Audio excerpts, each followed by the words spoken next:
What's going on, everybody? Dogman Dan here in Warframe, and I want to talk about the upcoming Spy mission rework, so Spy 2.0. We have some preview information, we have some information about it that has been given to us from the Warframe staff, so let's go ahead and talk a little bit about it in case you don't know what's going on.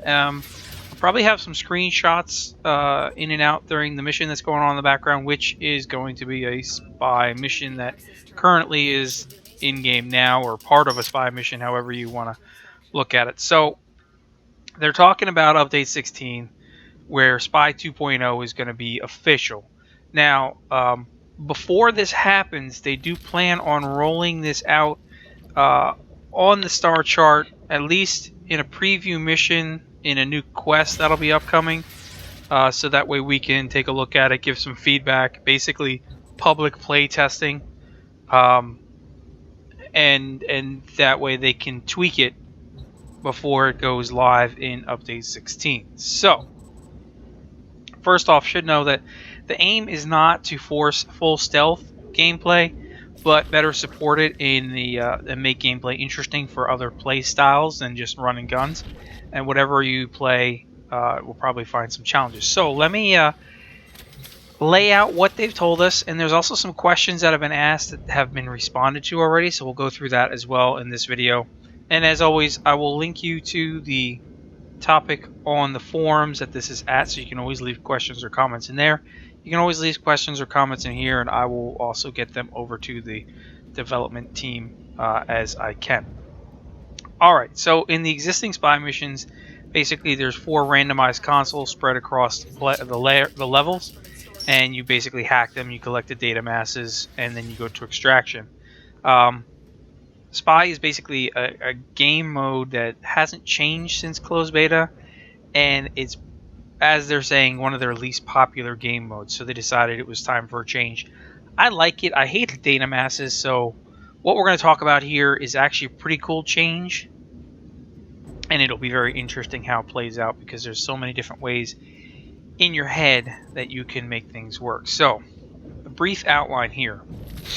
There will be 3 data vaults in each level.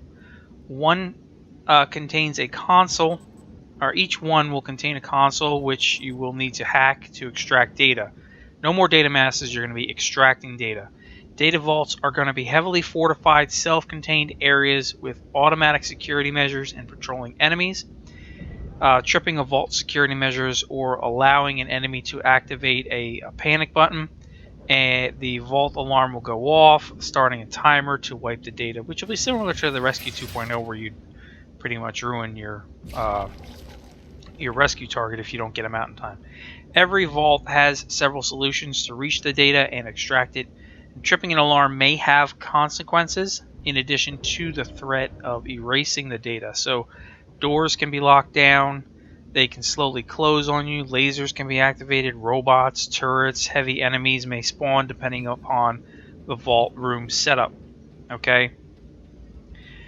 You gain XP from extracting data. It scales with difficulty now, and there's a 3x multiplier for extractions with no alarms. So if you can go with no alarms at all in a mission and extract everything, you're talking about a multiplier on your XP. So there's a great way to really gain XP.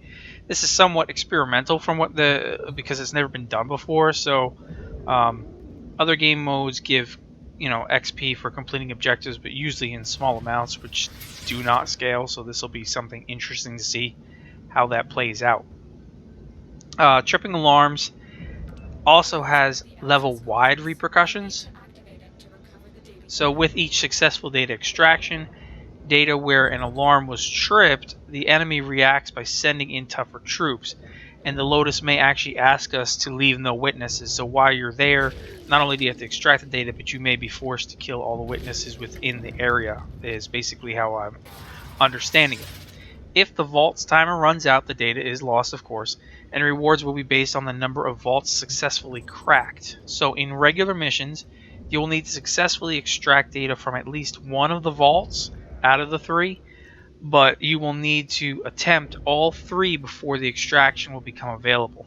And of course, if you lose all 3, the mission will end, you'll have a failure, and all that jazz. Now, in tactical alerts, special missions, quests, that type of thing, they can raise the number of required data extractions. So just keep that in mind. You may get to where, you know, in a quest or a tactical alert, you're required to do 3. Heck, maybe you're required to do 5. I don't know, you know. So they're saying 3, and you may be forced to actually go through and get all 3 in order to make it work, depending upon what it is. So I will have, like I said, a couple of pictures that have been posted as well, but let's try to answer some questions that have already been asked, that have been answered from different people.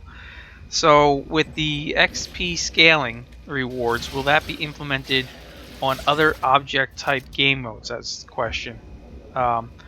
Possibly some of them already give a minimal amount of XP, but it doesn't scale, so the possibility of them changing it in other game modes is kind of a big thing, but that'll depend upon, you know, whether it's still an existing game mode as it is, or whether it's been a revised game mode, which may change a little bit, you know. Kind of like how we have the Spectres in the Rescue 2.0, and depending upon the extraction, depending upon whether you manage to kill, you know, all the wardens and all that without getting seen, depending upon what type of Spectre blueprint you could walk out with in a mission. Next question. Will there be alternate ways of traversing the map to get to the objectives other than being on the ground? Within the new Vault tile set, there will be, is what the answer is, basically. Will these XP rewards work with Syndicate RP as well? You know, we gain RP mostly from kills, but with the Spy 2.0, will it reward us with not only XP, but also RP without focusing or forcing us to kill innocent artificial idiot our enemies? Hee hee ha ha, was the question. So basically, will it be able to recognize that we're in a spy mission, and will it give us the Syndicate rep without having to kill everything if we're trying to go for a complete spy? An XP gain through means other than killing enemies does not feed into the end of mission XP, a portion of which is given as reputation in Syndicate missions. So it does not feed into it as of this time. So I don't know if that'll changed, but currently it doesn't, and we know that, and they're still saying that it doesn't. Okay, so next question was going to ask what makes it different than Rescue 2.0? Obviously the 3x minus getting them to the extraction, so forth and so on. The timer mechanic triggering data loss and hack to extract data is quite similar to Rescue. There are some key differences as stated. So Rescue tiles all have similar basic setup, and antechambers with a co-op hack door to enter the space, a larger open area with the patrolling wardens, and few traversal and avoidance routes, and a smaller secure area with cells behind a locked door.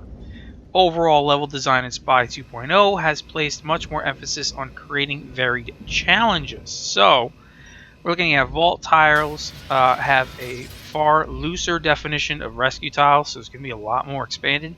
There is space to separate the Vault from the main level outside, a hack door or an elevator, and a challenge area before reaching the console. For example, there's one which a parkour focused with wall runs and moving lasers, one which spawns a mini boss if an alarm is set off, a simple looped corridor with cameras and patrols around an inner secure area, a vault with conveyors. They don't want to spoil it, but those are just some ideas, some things that they've got going on in there, which will be challenges to get to the actual data in the vault. Focus is mostly on automated security measures rather than patrolling enemies. So unlike use of the wardens and the rescues, vaults are much smaller and less open then rescue tiles. Okay, so I was wrong in that. Now, enemies are kept to a minimum. Some vaults have no enemies at all. And vaults can be cracked independently of one another. So all three are available from the start of the mission, basically. And you can work as a team, stick together, and everybody can go one by one by one. Or you can split up, cover the ground faster, and get all three as quickly as possible. Now, for me, for the most part, I'd probably stay as a team because you don't want to lose XP, don't want to lose any potential mods or anything like that. But that is there, obviously, is what they're talking about. So there'll be a way to do it. Having to stop, think, maneuver, time parkour, explore, and avoid being seen is expected in many of the vault rooms.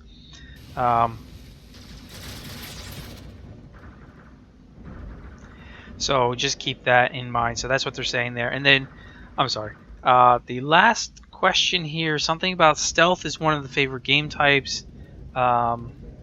Considering individual reward for each player according to their performance on the stealth side of the mission, contrary to punishing the whole squad if one player decides to rush and set up every single alarm. So basically, the question is, or the comment is, you know, are we going to get hurt if somebody decides to get in there and run, set everything off, and basically screw the whole mission up? And how does the game basically decide what is going to, you know, how it's going to balance that out, that type of thing? So they are fully expecting issues in pickup games, of course, and unfortunately it's a reality in you know, most co-op games. And there are a few things that can be done or have been done to encourage teamwork in the coordination, but organized teams usually perform better. So, you know, pickup teams in a spy mission is probably not going to work out well with the new Spy 2.0 system.